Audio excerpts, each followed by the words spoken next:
3 జిల్లాల ఆఫీసర్. ప్రతి ఒక్కరు ఎంతో నన్ను గౌరవిస్తారు. ప్రేమగా చూసుకోవడం లేదా? కావలసినవన్నీ చేసి పెట్టడం లేదా? ఈ ఇంట్లో నన్ను ఎలా చూస్తున్నావో అదిగో ఆ దేవుళ్ళు చూస్తూనే ఉన్నారు. మీరే పెద్ద భక్తులు, మహా నీతిమంతులు, నేనే పెద్ద రాక్షసుని. ఎవరు ఏంటో బయటకైతే తెలుస్తుంది. అదేగా నేనే చెప్పేది, బయటకెళ్తే నాకు తెలిసేది. తమ 2 చేతుల ఎంత వేస్తారో అన్నదమ్ములు తన్నుకుంటుంటే నలుగురు చూస్తే నవ్విపోరా అని ప్రేమగా చెప్పి చూసా. వింటేగా మనకొక రీతి ఏమన్నాడే? ఏమన్నాడా? ఈ హరికథలు నాకు చెప్పొద్దు. అసలు బాబాయ్ ఇంట్లో చెట్టు కట్టేశారు. మనకి ఎంత వస్తుంది? బాబాయ్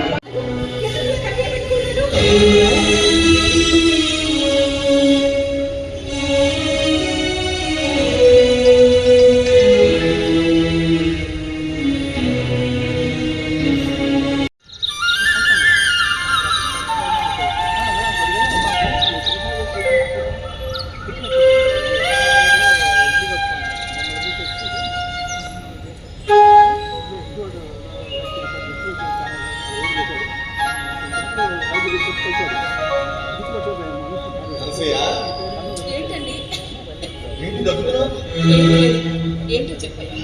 కాసే మాస్టారు పొలం పనికి 10 మంది కూలీలు కాదు కబురు పంపాడు. ఊళ్ళోకి వెళ్ళి మాట్లాడతాం. ఎప్పుడు అలా నోరు పారేసుకో. ఏంటే నాకే నిత్యం చెప్తున్నావు? పని పాట లేకుండా తేరగా దండగా తింటుకుంటూ పైగా నాకే ఎదురు చెప్తున్నారా? వదినా, ఆ మాటకొస్తే ఈ ఇంట్లో దండగా తిండి తింటుంది నువ్వు. నేను మా నాన్న రెక్కల కష్టంతో మా అన్నయ్యని ఎంత పెద్దవాడిని చేశాను. మా అన్నయ్య సంపాదనతో పని పాట లేకుండా మా మీద పెత్తనం చలాయిస్తూ తేరగా తింటుంది నువ్వు.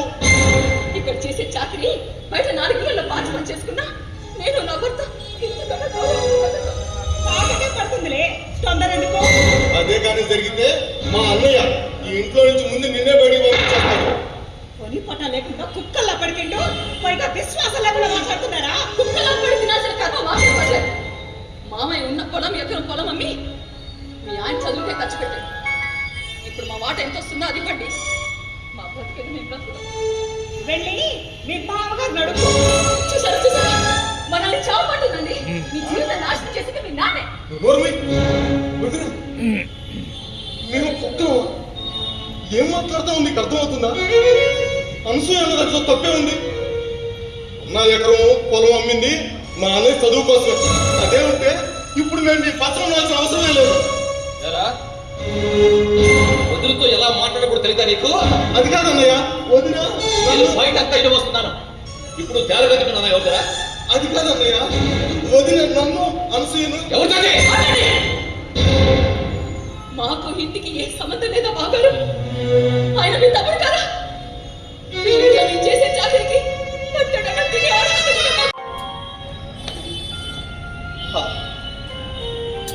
తెలియదు నాకు. ఆ మహానుభావుడు తెల్లార్చిపోయాడు.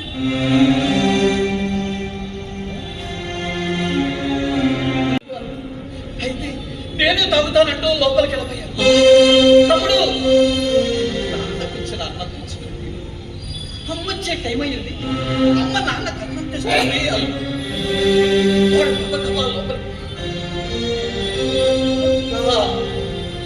అన్నం వాసన వస్తుంది.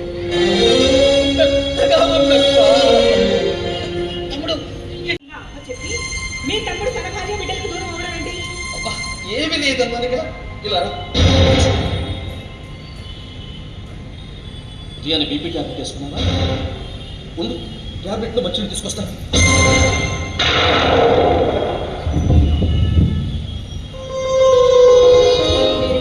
చెప్పకపోతే నా మీద మన బిడ్డల మీద కొట్టే ఏం చెప్పంటావు? నా తమ్ముడు పెద్దరకం గురించి. నీకు జరిగిన కిడ్నీ ఆపరేషన్, ఆ కిడ్నీ ఎవరిది? నా తమ్ముడిది. నీ చిన్నదేదని అబద్ధం చెప్పింది. మీ అన్నలు నీ కిడ్నీ ఇవ్వడానికి నీ వద్ద ఒప్పుకోలేదు. నాకు షుగర్ వల్ల డాక్టర్లు వద్దన్నా. వాడు ఆపరేషన్ జరిగితే వాడు ఏమన్నాడో తెలుసా? అన్నయ్య, ఈ విషయం వదిలికి చెప్పొద్దు. మేమంటే వదిలికి ఇష్టం ఉండదు. ఈ పేదవాడి అవయవం తన శరీరంలో ఉందని తలుచుకుంటూ తన జీవించినంత కాలం తన శరీరంపై తనే చీదరించుకుంటుంది. ఇంతకాలం ఈ విషయం నాకు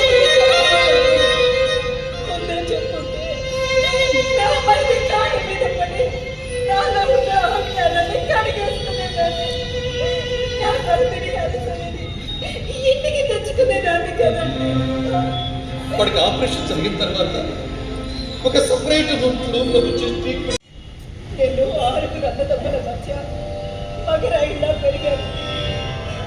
చిన్నప్పుడే మా అమ్మ చనిపోయి అమ్మ దగ్గర పెరిగింది. అమ్మ తన గురించి తెలుసుండేది.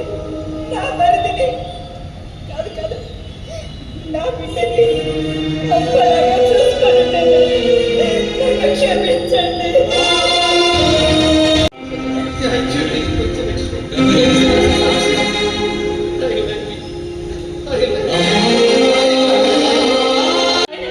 భార్య నాకు చెప్పుకున్న ఆపరేషన్ ఎలా చేస్తానండి? నేను నా పిల్లలు ఏమైపోవాలి? ఇప్పుడు వరకు లక్ష్మి కూడా తెలియదమ్మా. రంగడే చెప్పొద్దన్నాడు. తను కూడా పశ్చాత్తాపడుతుంది. అమ్మా, తన పేరున్న ఆస్తిని నీ పేర నీ పిల్లల పేరు రాయించుకొస్తానని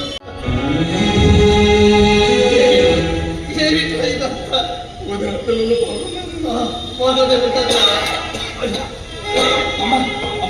లోపలికి గోరు వచ్చి మధ్యస్తాను.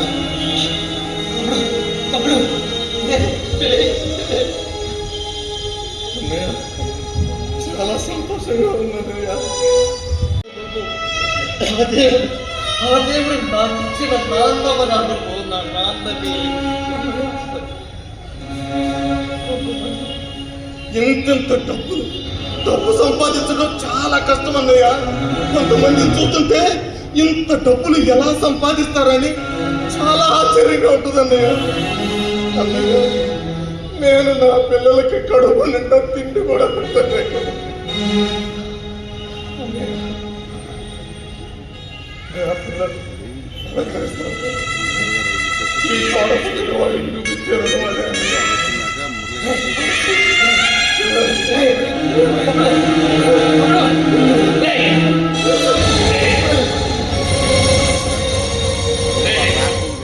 అలా తేలికిరా. మనిషిగా బ్రతకటం కష్టమని నేనుంటే తెలుసుకున్నాను.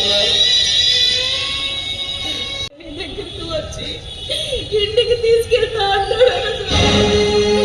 నువ్వు వెళ్ళదు. మనం పేదరికంలో వచ్చాం. పేదరికంలో వెళ్తే వాళ్ళు చేసుకుంటారు. పిల్లలు నాకు ప్రాణదానం చేసి నీ ప్రాణాలను వేసేవా? నేను ఎంత ఆశగించుకున్నా, ఎంత అవమానించుకున్నా నువ్వు ఆత్మాభిమానం పెట్టు. మన రక్తం గురించి సాధించిన మనతో ఈ సమాజం